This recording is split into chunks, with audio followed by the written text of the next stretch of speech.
Dean, with all members present virtually, please rise for the Pledge of Allegiance. I pledge allegiance to the flag of the United States of America and to the republic for which it stands, one nation, under God, indivisible, with liberty and justice for all.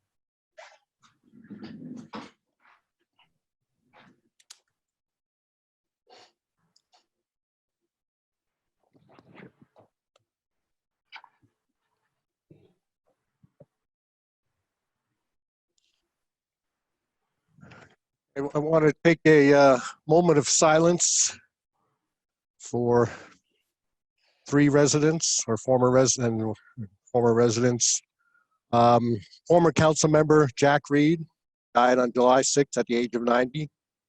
He moved to Madison from Texas in 1967, was a resident until he moved to Florida 20 years ago. He left his mark in Madison as a two-term council member from January 1, 1973 through 1975. In 1975, he had decided to run for mayor instead of a third term. Betty Bumgarner was elected that year in a three-way race. During his time as on council, he served on the planning board, chaired the streets and buildings and finance committees. And according to his daughter, Darby, a friend of mine going back to junior school, she said he really enjoyed representing the town of Madison. He was also very active with the Madison Presbyterian Church. In addition to Darby, he leaves behind his wife of 67 years, Beverly, and children, Bruce, Kyle, and Lynn. He also leaves behind 4 grandchildren. Also want to remember Nicholas Sonato, died peacefully after a long illness on July 17th at Morristown Medical Center. Nick was born and raised in Madison. He served our country in the Army during the Korean War. Nick and his beloved wife, Virginia, were married on May 19th, 1951. The couple settled in Whippany. They raised their sons, Gary, Lon, and David. Nick owned and operated Waverly TV in Madison, which has been a family-owned business for nearly 80 years. It's now currently in David's hands. He is survived by his beloved wife, Virginia, his children, 7 grandchildren, and 9 great-grandchildren.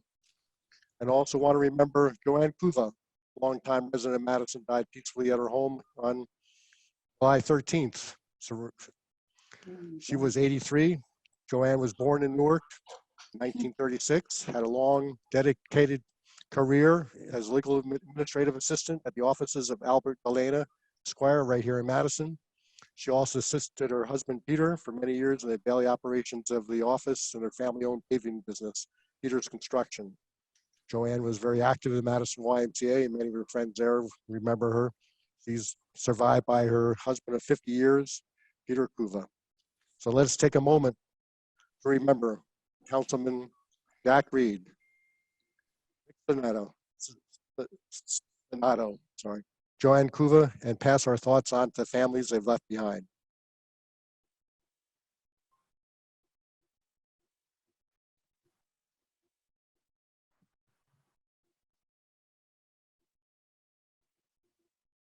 Thank you. Can I have a motion for the executive minutes of June 22nd? I'll move them. These have already been discussed. All in favor? Aye. Okay, and a motion for the regular minutes of June 22nd. So moved. Second. Any discussion? All in favor? Aye. All right. Greetings to the public. It is listed on the agenda that we were going to be presenting a Mayor's Hero Award. We've pushed that to August 10th. So you can look forward to a presentation of a Mayor's Hero Award at that meeting. But a few things have been going on since the last meeting, but very important is today is National New Jersey Day. So please go out and celebrate and give a good shout out for our great state. And Saturday, July 18th, we had our first community conversations on racial justice. Well, I'm sure we'll hear more about that from Deb Coleman shortly, but I want to thank her for organizing a great debate, a great event. It was not a debate and a lot of great discussion came out and more to come. And on Thursday, July 23rd, I was joined by Council President Carmela Vitale, along with Austria and Don, as we presented Rose Zipper with a proclamation for her 100th birthday. And just a few highlights from the proclamation. She and her twin sister Lil were born in Green Village on July 23rd, 1920. Rose's first home was on Ridgeville Avenue next to present-day Madison High School before she moved to 197 Greenwood in around 1930. So she has long Madison roots. Rose and Lil fed the family chickens, collected the eggs, and sold them to Mr. Burnett, who was Jim's great-grandfather, who ran the downtown hardware store. He attended St. Vincent Martyr School, a graduate of Madison High School, the class of '39. And after high school, she started working as office manager in New York City until 1947, when she met Gene Zipper. They met after the war at the Jersey Shore through an introduction by a mutual friend. Got married at St. Vincent's on June 8th, 1947. And many will remember that Rose would be at Gene's side, front row at council meetings, as Gene had to come to our meetings to make comments. As he would always say, Gene Zipper, longtime Madison resident. And no one could argue with that. Initially, they settled in East Orange before moving back to 197 Greenwood to live with her father. And when they outgrew that house, they moved next door, 199, and that's where she still lives today. She was active in the Thursday Morning Club for more than 50 years, including a period of board chair for the community house in 1974. And so it is clear that she's had quite 100 years and deserves a great celebration that included a parade of police, fire, ambulance, and well-wishers on Thursday. And just a note on upcoming meetings, a reminder that we only have right now only one meeting scheduled in August, which is on the 10th. Carmela and Deb have been working with Michael Pelessier and Russ Brown on our new meeting model come the fall as reopening continues. At this time, we do anticipate going back to our regular schedule in September, which means the public meeting would start at 8 o'clock. That'll help those that have a working schedule. And we are looking at a hybrid of Zoom and in-person meetings that may not start until October, but please stay tuned on that. Last meeting, I gave an update on our affordable housing, and I just want to give a little more detail. A lot has been going on. A lot will be happening in the next few meetings if all goes well. Just a little refresher for the last 5 meetings. Members of the governing body have been working diligently towards the settlement agreement with Fair Share Housing that would outline our affordable housing obligation. Our goal has been to negotiate the best possible deal for the borough while protecting ourselves from builders' remedy that could overdevelop Madison and change the character of our hometown. As I've said many times before, Madison has been a leader in affordable housing, as we consider affordable housing as a moral, not legal obligation. We have been working many months with our professional team of planners, attorneys, along with our special master, and now with our Superior Court Judge, Michael Gauss. And as I opened up, I want to let you know we have made significant progress, and we anticipate an agreement within the next 30 days and even possibly at our August 10th meeting. After the agreement is signed, there's still a lot of issues to be resolved, including the actual location of the housing units. The agreement will be presented at a public meeting. The residents will be have the opportunity to review all the documents and understand what it's all about. And as the housing goes forward, there'll be lots of discussion. And I do want to take time to thank our members of our committee, Ostry, Pat Rowe, who has served on the committee during his time as a council member, has stayed on, has been joining the calls. We've been working very closely with Sam Gurji of Esquire Fair Share Housing, who is a Drew graduate, Special Master Joe Burgess, and as I mentioned, our Superior Court Judge Gauss. We've all been working and negotiating in good faith, helping get to the finish line. So there'll be more updates to come. So as they say, stay tuned.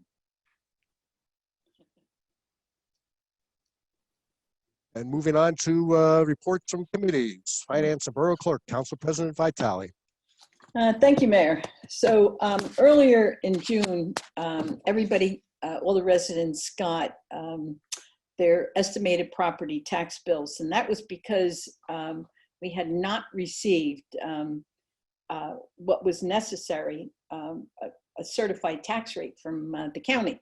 So as of today, we did receive that certification. So the bills for the remaining 3 quarters are going to be mailed out later this summer. So now that we've received that certified tax rate today, the numbers that we discussed during the borough budget process include a tax increase on existing ratables and the property taxes generated by new ratables. The borough's tax rate for existing properties increased by 1%. The county and municipal open space taxes remained flat at a 0 increase. The school board went up 2.44% and the county went up 2.84%. It's important to notice that the county tax we are asked to collect is based on how they equalize our tax base with the other municipalities in the county. So the county budget had a 0% increase, but Madison's real estate has been stronger this year when compared to other municipalities in the county. As such, the county's 0% budget increase and the equalization process resulted in Madison's paying 2.84% more this year. When you combine all of those various parts, the property tax rate for this year has increased 1.55%. This is very complicated. So if you have any questions, you could talk to Chrissy or Hattie down in the tax office, and they'll explain it to you a little bit more. But this council did a good job on their budget, and it looks like the school board did as well. And the good news is that the Madison's real estate has been stronger this year than it has been. Thank you, Mayor. Thank you very much. And let's go with public safety, Ms. Bailey. Thank you, Mayor. From the fire department, 3 volunteer firefighters who joined last year will be starting their Firefighter 1 training classes at the Morris County Fire Academy in August.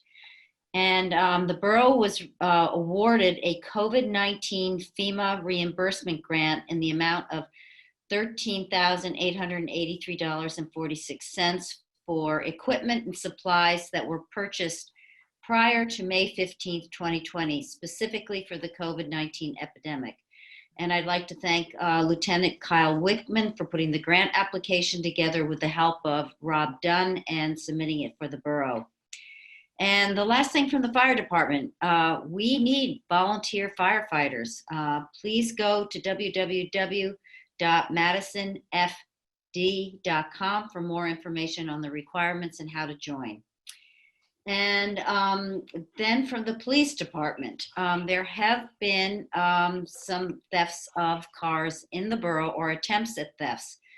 It is not unique to Madison. The chief assured us earlier today that across the state of New Jersey, this is happening. But one way to deter these people, because they're just looking for an unlocked car, and they just move on really quickly if the car is not unlocked. So you've got to lock your cars. You've got to take the valuables out, and your car will remain in your driveway that way. And then from the planning board, Wednesday, July 29th, the planning board committee to update the master plan is inviting everybody to a town hall meeting at 7 p.m. this Wednesday to discuss their findings and also to receive input from any of you. So please go to the RoseNet website to register. That's it, Mayor. Thank you. Thank you. And Public Works and Engineering, Ms. Byrne. Thank you, Mayor. From the Department of Public Works, the Mechanics Department has installed computer mounts in the police vehicles and serviced and repaired police, electric, and water department vehicles and repaired and surfaced lawnmowers. The Parks Department continues to maintain the downtown baskets, maintenance for general fields and recreational fields. fixing potholes, sidewalks, installed a new fence at Dodge Field. The sewer department has been maintaining the lift station's operations, responded to residential sewerage calls, and handled miscellaneous markouts. From the engineering and public works, Midwest Construction completed curb and drainage work on Glenwild Road and Glenwild Circle. The contractor has also made progress on driveways, topsoil, and seed adjoining the residences. Sidewalks remain to be completed. Milling and paving will also be scheduled within the next 2 weeks. The Torrey J School parking lot will be included. Storm sewers on Albright and Beverly will be initiated next week. Savelli and Son Contracting mobilized and started curb and drainage improvements on Burnett Road along the boundary with Madison High School. Sidewalk improvements will also be advanced over the next 2 weeks. The residential half of the road, the west side, will be initiated in the next 2 weeks. In terms of recreation, the Dodge Field restroom building foundation excavation was initiated by AB Contracting and then halted. Municipal staff have been helpful with irrigation and utility service issues. Foundation work has been rescheduled for this week. And finally, from land use, video conferencing tools were used to hold public meetings of the planning board on July 21st and for the zoning board on July 16th in response to the governor's state of emergency declaration. That's all. Thank you.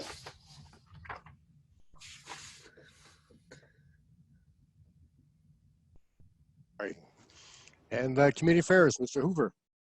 Thank you, Mayor. From the Downtown Development Commission, the Downtown Concert Series continues on August 7th, August 21st, 28th, and September 4th from 6 to 8 p.m. Concerts are free and open to the public, and by the way, they've been incredibly well attended and excellent performances. Please bring your own chair or blanket to sit on. They will not be supplied by the museum. While attending the concert, please maintain social distancing and wear masks, please. Please refrain from sitting on the lawn, but there will be plenty of room on the street to sit and spread out. Bringing a picnic dinner is definitely encouraged. Please support one of our many great restaurants in the area in downtown Madison for a quick takeout. The Madison Farmers Market is open every Thursday through November 19th at Dodge Field, and it's open from 2 to 7 p.m. Customer health and safety guidelines are posted at the entrances. The Madison Community Arts Center, the first drive-in concert in Madison on Saturday, July 25th was a great success. The attendance was 42 cars. A second live at the drive-in is planned to be held in September. Bob Butts and his Baroque Orchestra will be presenting their annual fall festival every Sunday in August. The concerts were recorded live at the Community Arts Center for broadcast. The Red Cross Blood Drive planned at the Arts Center for Monday, August 10th has no more appointments. It's full. Museum of Early Trades and Crafts. The museum was notified that the Morris County Historic Preservation Trust has recommended full funding of the Phase 5 restoration of the James Library building. The final decision will come on August 12th. This is the final part of the recreation plan work that will address the interior decorative finishes in the building. The museum is officially reopening on August 4th, but because of COVID-19, there will be a limit on the number of visitors, and it will be by appointment only. You can call the museum or check out the website to make a reservation. A new exhibit is being installed this month in the Education Annex across the street from the museum, which will be a window exhibit enabling everyone to access it. This small exhibit is from the New York Historical Society. Black Citizenship in the Age of Jim Crow chronicles the heroic struggle for equality that took place in the Black community post-Civil War. The museum is preparing for its next main gallery exhibit, which will historically explore how society deals with disease, pandemics, and outbreaks. The exhibit, Cholera to COVID-19, Disease and Death in America, sounds exciting, will also be interactive. Residents are asked to share their stories to provide a personal perspective on this current crisis. More information can be found at metc.org. From the Recreation Advisory Committee. Recreation Advisory Committee is working together to ensure that all Madison families have a consistent experience regarding which youth programs they participate in the summer. Softball currently has 130 registrations, excuse me. Recreation Department, despite all of the challenges, another successful spring-summer season will be wrapped up this week before transitioning to the fall schedule on Monday, August 3rd. As it now stands, the primary fall sports, football, soccer, and field hockey, all stand to move forward with their seasons, albeit with some delays and adjustments. Information on online registration can be found on rosenet.org. In accordance with the guidance put forth by the New Jersey Department of Health, competitions for several sports were begun on July 6th. As noted by the governor, competitions for all outdoor sports are now allowed as of July 20th. Spectators should still adhere to the executive orders regarding masks and social distancing at all times. Thanks to all of our volunteers for their tireless efforts toward pulling together modified seasons. Your continued commitment to our programs and the children of Madison allowed hundreds of children to continue participating in the sports they loved this summer at a time when it was very much needed. Thank you, Mayor. Thank you. And Health, Ms. Cohen. Okay, so first, very quickly, before I get to health, on the Community Conversations event from the 18th, it was very well attended. We had about 35 people on a Saturday morning that was really hot. We actually shifted to the shade as much as possible. People were engaged in conversation, and the sharing of stories and experiences was great to see. It could have gone on longer as groups wanted to hear more and to continue, which was great. We are planning one for August. Details to be determined, but one of our main goals will be to come up with a mission statement of where we truly want this to go. So details will be coming on a date, and we will be rotating time. So this one's actually going to be a 4 o'clock start or somewhere around there, so that those that can't make mornings but may be able to make evenings can join us as well.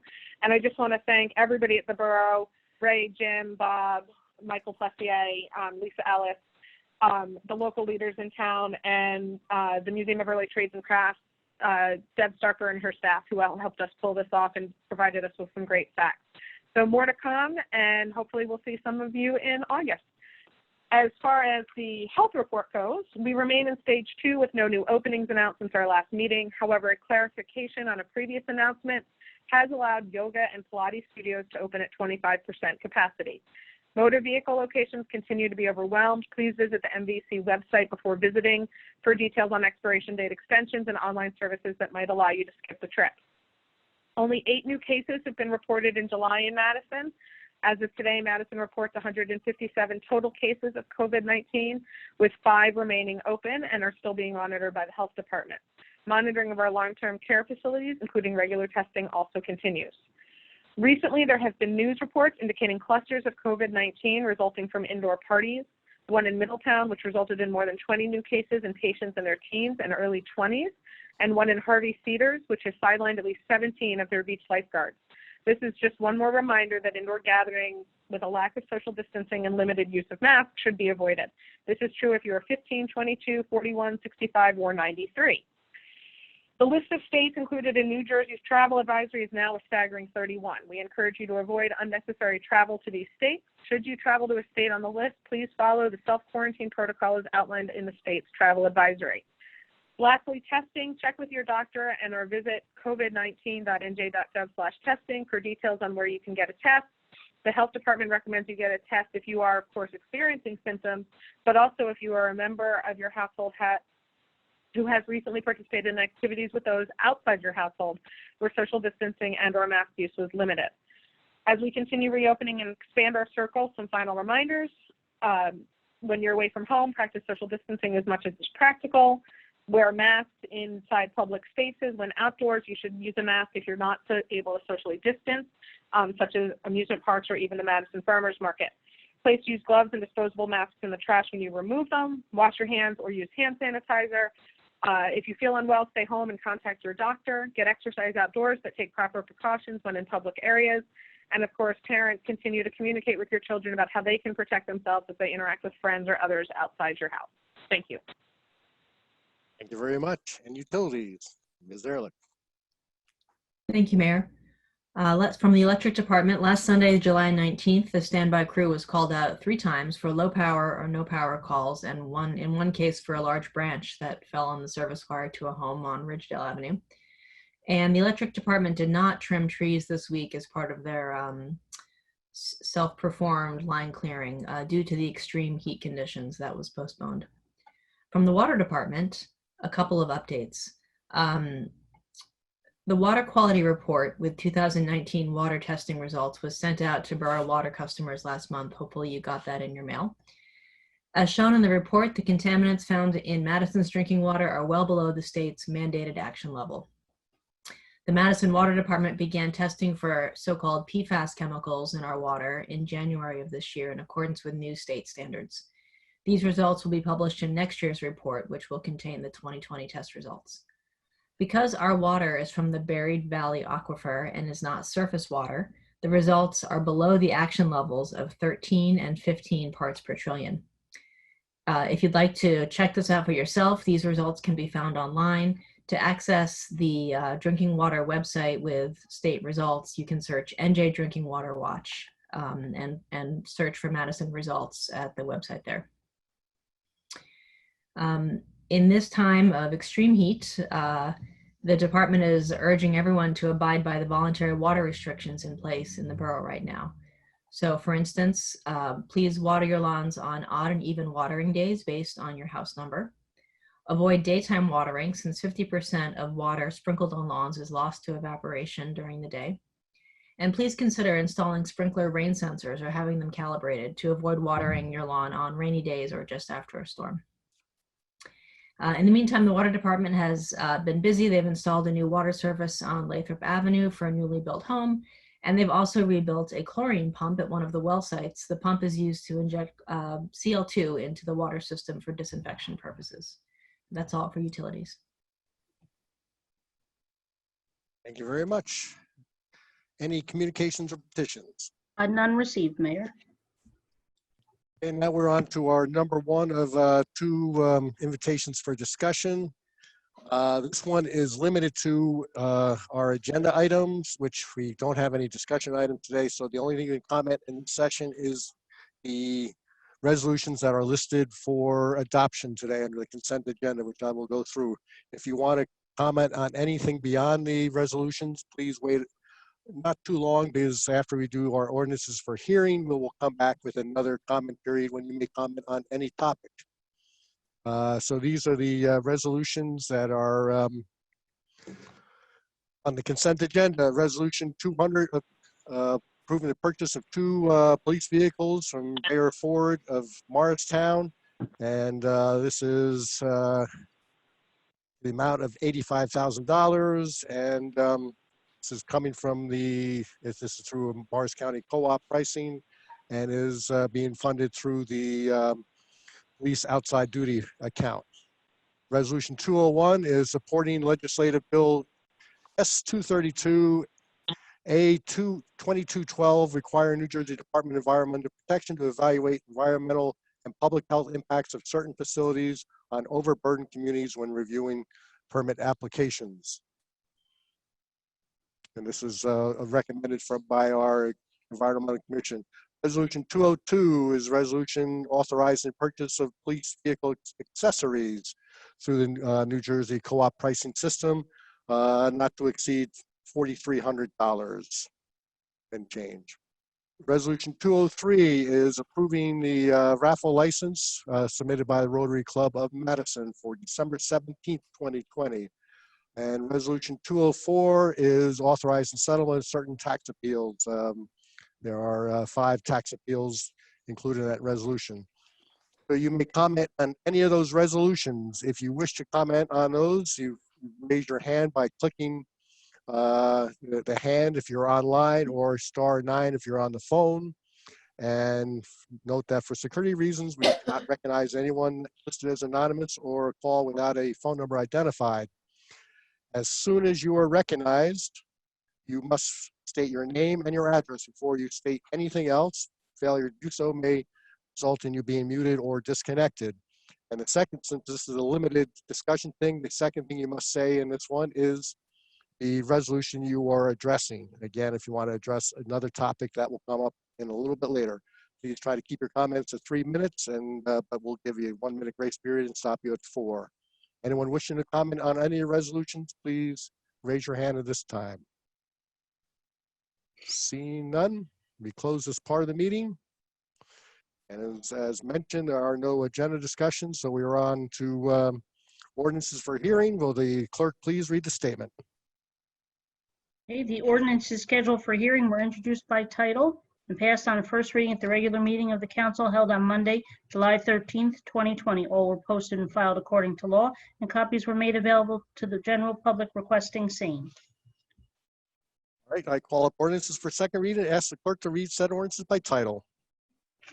Ordinance 21, 2020, ordinance of the Borough of Madison amending Chapter 155 of the Madison Borough Code entitled Sewer to update the sewer connection fee schedule. I open the hearing to the public. Anyone wishing to comment on this ordinance, please click the hand or *9. Seeing none, I close the hearing. Mayor, I move ordinance 21-2020. Second, Any council discussion? Roll call vote, please. Mrs. Vitale, Yes. Miss Bailey, yes. Miss Byrne, Yes. Mr. Hoover.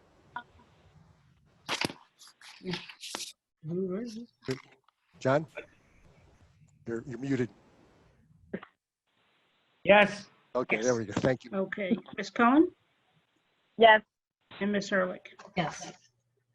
I declare ordinance 21-2020 adopted and finally passed, and ask the clerk to publish notice thereof in the newspaper and file the ordinance according to the law. Ordinance 22-2020. Ordinance of the Borough of Madison appropriating $25,000 from the General Capital Improvement Fund for the purchase of safety equipment for the Madison Police Department.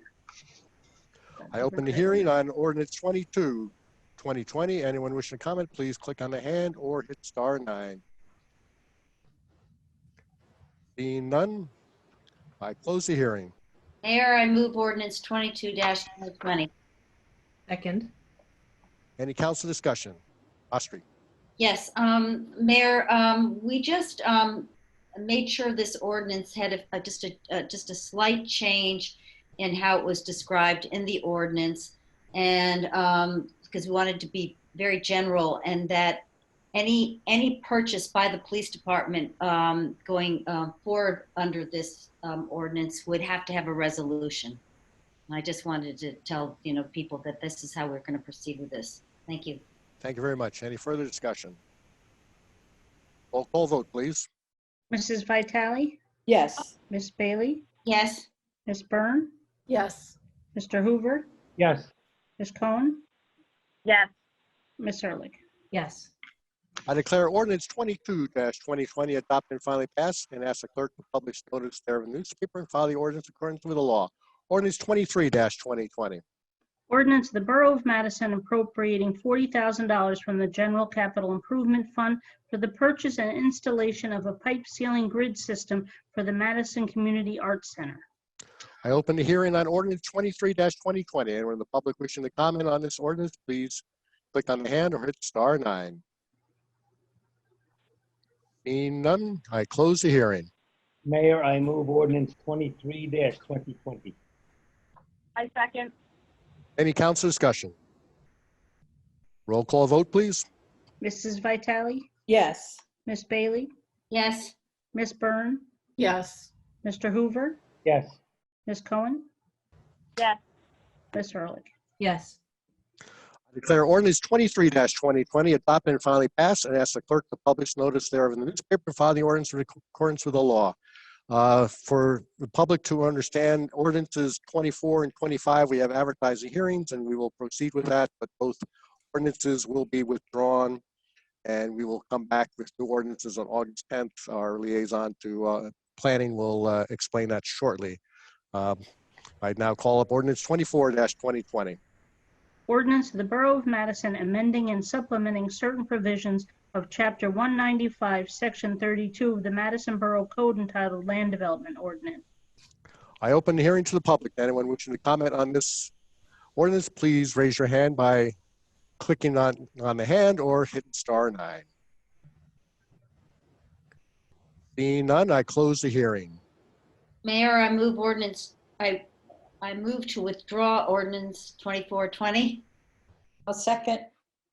And council discussion, Astrid? Right. So the reason why we're withdrawing ordinance 24 and 25, as I explained at the last council meeting, these ordinances are required to be put in place with respect to our ongoing litigation with Fair Share Housing Corporation. We need to have the ordinance in place in order to meet our obligations for low and moderate income housing.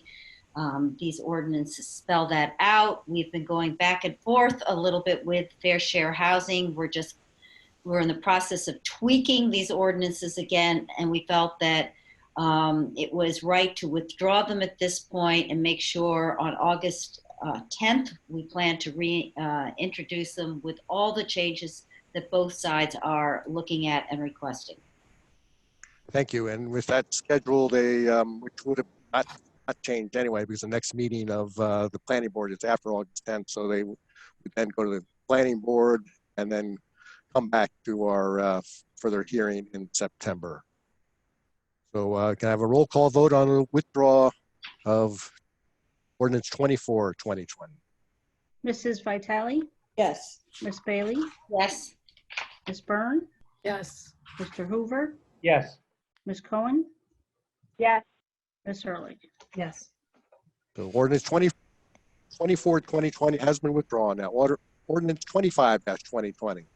Ordinance of the Borough of Madison amending the affordable housing provisions of Chapter 195, Sections 47 and 48 of the Madison Borough Code entitled Land Development. I open the hearing on this ordinance, which will be withdrawn. Anyone wishing to comment, please raise your hand. Seeing none, Mayor, I I close the move, hearing. Sorry. Mayor, I move to withdraw ordinance 25-2020. I'll second. Any further discussion? Roll call vote, please. Mrs. Vitale, Yes. Miss Bailey, Yes. Miss Byrne, Yes. Mr. Hoover, Yes. Miss Cohen, Yes. Miss Ehrlich. Yes. Okay, ordinance 25-2020 has been withdrawn. And now we're on to our second of invitations for discussion. This one is open to any topic, and the same rules apply. Just as a reminder, you're going to raise your hand by either clicking on the hand if you're online or if you're on the phone, *9. When you are recognized and unmuted, the first thing you must do is state your name and address before you go into any comments. And for security reasons, if you do not have a name or phone number identified, you will not be recognized. And if you fail to state your name and address, you run the risk of being muted or disconnected. You have try to keep your comments to 3 minutes or less. And but we'll give you a grace period at the 3 minute, and we'll stop you at 4 minutes. If you have any questions during your comments, I will capture those and answer those after your comments so we don't take away from your time. And we do have several people in line. Patrick, you can unmute yourself. Yes, Patrick Flaherty, 28 Spring Garden Drive. My concern pertains to the outdoor dining. First, I want to say I think the town is doing a very good job overseeing Madison's outdoor dining onto sidewalks and into parking lots. However, one aspect of Governor Murphy's order that is being overlooked is the preservation of handicap parking. I see a handful of establishments have placed their tables in handicap parking spots, or they've started encroaching into the van accessible aisles. Unfortunately, there appears to be no enforcement of this. I was hoping, maybe thinking the town could work with these establishments to either move the tables or possibly help them arrange for some other sort of temporary handicap parking during the outdoor dining period. Any further comments? I will. respond to that? No.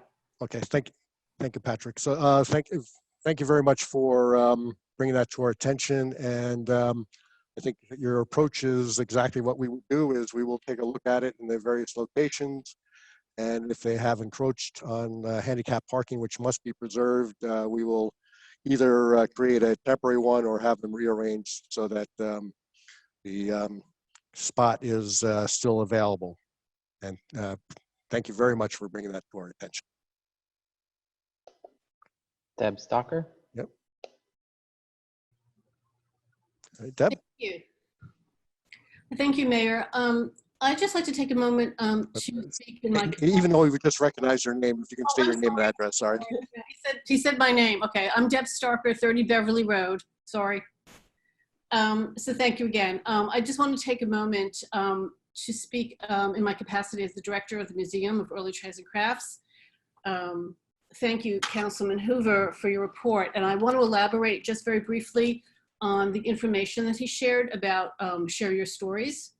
So, you know, obviously, we've all been affected by this COVID-19 pandemic, and it's taken 145,000 lives already in just the US. And on top of this, there are, you know, so many other issues, systemic racism causing us to speak up, take a stand to support Black Lives Matter and equality and social justice. And there's intense focus on economic recovery and the impact that the coronavirus has had on local businesses and communities. Just an aside too, I'm really very proud that I live and work in Madison, where the businesses, the community leaders, the residents have all come together to support each other and restate our commitments as a welcoming community. And we know that so many people are struggling to make sense of the world, and we think that museums are perfectly placed to help us do this through our role as communicators and as collectors of knowledge and culture. So as Councilman Hoover said, we are planning a new exhibit this fall to take a historic look at disease and illness in New Jersey over the last 150 years. And oddly, we planned this long before we ever heard of COVID-19. So I don't know what that says about us, but anyway. But as part of this exhibit, we want to invite the residents to include their voices. And we want the voices of our community through either written stories or videos, audio diaries, poetry, drawings, photographs, anything that captures the unique experience of living through COVID-19. We want you to share how this has changed your life, including how you work, how you socialize, how you care for and interact with each other. We think this is an important moment in history, and the Museum of Early Trades and Crafts wants to help document it for future generations to share the stories of so many residents. We think everyone has a story to tell. And as I said, what we do is we preserve and share all these unique stories. It helps us connect to each other through history. So it's very, very easy to participate. You can share your story and have it included as part of our exhibit. And you can do it anonymously if you wish. And they'll be archived in our records. And you just need to log on to our page, www.metc.org. And on that homepage, you'll see a link for Share Your Stories, and just follow the instructions, very easy. If you have any questions on submitting comment, you can reach out to our staff at info@metc.org, or you can contact me. But I think, I hope that many of you out there will share your own personal stories. So thank you. Thank you very much, and thank you for the work and your foresight on a well-timed exhibit. And we've got it. Tom, you can unmute yourself. Okay, here I am. Tom Harold Lamputis, 27 Pomeroy Road. Go ahead, Tom. Okay, hello, Mayor and Council. Thanks very much for meeting tonight from wherever you are and allowing some of us to participate in your meeting.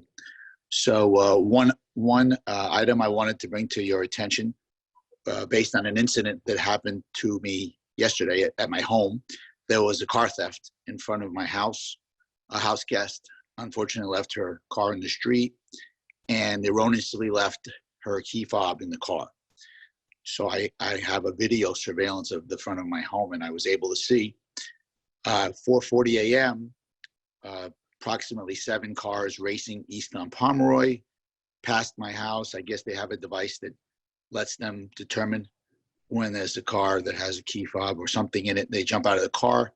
They touched a few of the different cars in front of the house until they found one that opened the door right away, and in 10 seconds they were gone.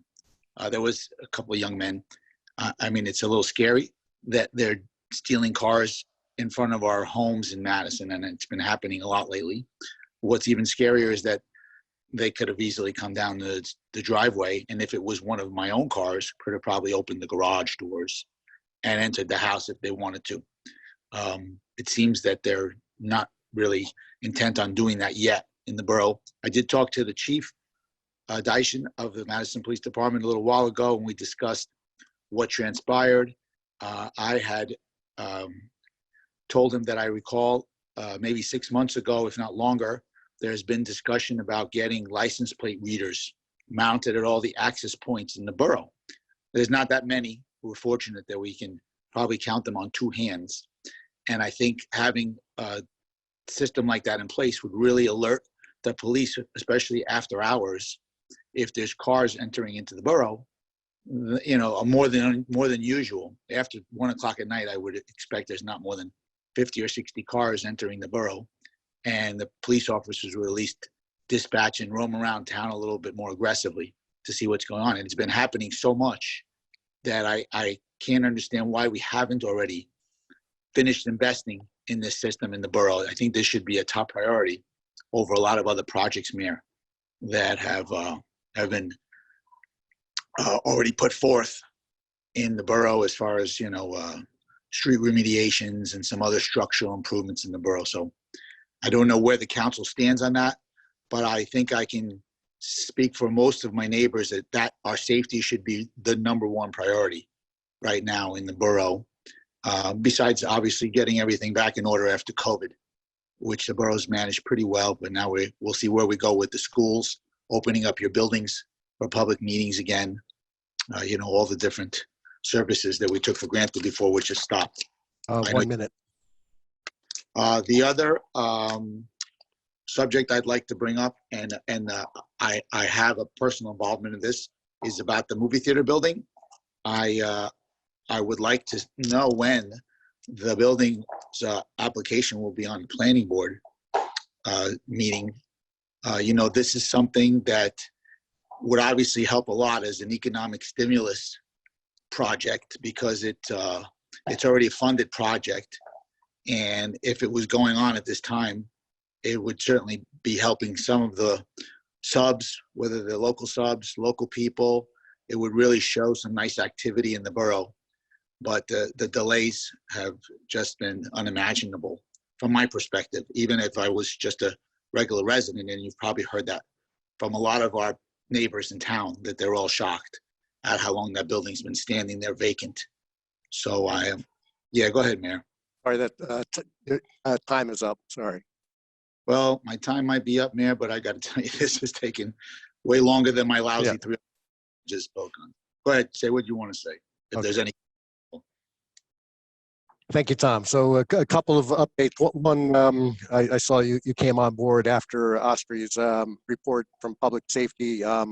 She did share a report from the chief related to thefts around cars. That there is certainly an uptake in New Jersey, especially in our area.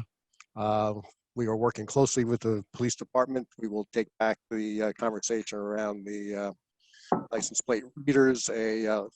As was mentioned, and the chief might have also mentioned to you, and you know, for the most part, these are thefts of opportunity. So we implore on our residents to lock it up, lock your house, lock your cars. One of the easiest things with newer cars is the automatic side view mirrors, that as soon as you walk away with your fob, the mirrors go in.